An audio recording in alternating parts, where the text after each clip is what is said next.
বিমানবন্দরে ভিড়টা অন্যান্য সময়ের চেয়ে এবার একটু বেশি। দেশের ফুটবলে গেল কয়েকদিনের নতুন উচ্ছ্বাস টের পাওয়া গেল হযরত শাহজালাল আন্তর্জাতিক বিমানবন্দরেও। গেল কদিনের মতো এদিনও আগ্রহী কেন্দ্রবিন্দু হামজা চৌধুরী। দলকে পথ দেখানোর মতোই সবার আগেই নামলেন টিম বাস থেকে।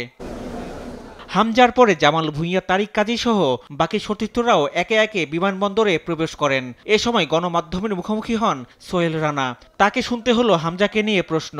প্রথম দিনের অনুশীলনে হামজা দলের সঙ্গে কতটা মানিয়ে নিয়েছেন জানান সোহেল। হামজা খুবই তাড়াতাড়ি আমাদের সাথে মানিয়ে নিতে পারছে। মনে হচ্ছে যে ও আমাদের সাথে অনেক দিন ধরে খেলতেছে। সো এটা আমাদের যারা আমরা দেশি বা আমরা যারা বাংলাদেশি প্লেয়ার আছি, সো ওর সাথে আমরা খুবই তাড়াতাড়ি যত তাড়াতাড়ি মানিয়ে নিতে পারবো এটা টিমের জন্য ভালো।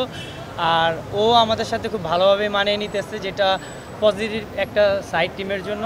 দলের আরেক সিনিয়র ফুটবলার তপু বর্মনের কণ্ঠেও আত্মবিশ্বাসের সুর। হামজার অন্তর্ভুক্তি বদলে দিয়েছে দলের পরিবেশ। শিলংয়ে পরিবেশের সঙ্গে মানিয়ে নিতেও সমস্যা হবে না। আমাদের সময় আছে, দেখেন আজকে 20 তারিখ, আমাদের আরও 4 দিন সময় আছে। তো অবভিয়াসলি আমার কাছে মনে হয় কোচ আমাদেরকে এই ব্যাপার নিয়ে কথা বলবে এবং ভিডিও সেশন করবে, অবশ্যই আমাদেরকে জানাবে, কারণ সে অলরেডি এটা নিয়ে কাজ করে দিয়েছে।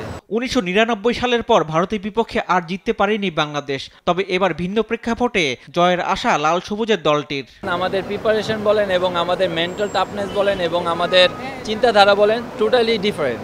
এটাই আমার কাছে মনে হয় বড় ব্যাপার এবং আমাদের চিন্তাভাবনা হলো উইনিং মেন্টালিটি। তো এইভাবেই আমরা আগাচ্ছি এবং এইভাবেই আমরা খেলতে যাচ্ছি। আর ইন্ডিয়ার সাথে আমরা অবশ্যই চাবো যে একটা নতুন বাংলাদেশ হিসাবে খেলতে, যেহেতু নতুন করে হামজা চৌধুরী আসছে। সো আমরা চাবোই যে ভালোভাবে স্টার্ট করতে, যে একটা ভালো জয় দিয়ে যেন শুরু করতে পারি। হামজাকে যেন এই জয়টা আমরা দেশি প্লেয়াররা দিতে পারি, যারা আমরা লোকাল প্লেয়ার আছি। বাংলাদেশ দল বিমানবন্দর ছাড়ার পরই ভারতের বিপক্ষে ম্যাচের জন্য 23 সদস্যের দল ঘোষণা করেছে বাফুফে। রিফাত আঞ্জুম, দেশ টিভি, ঢাকা।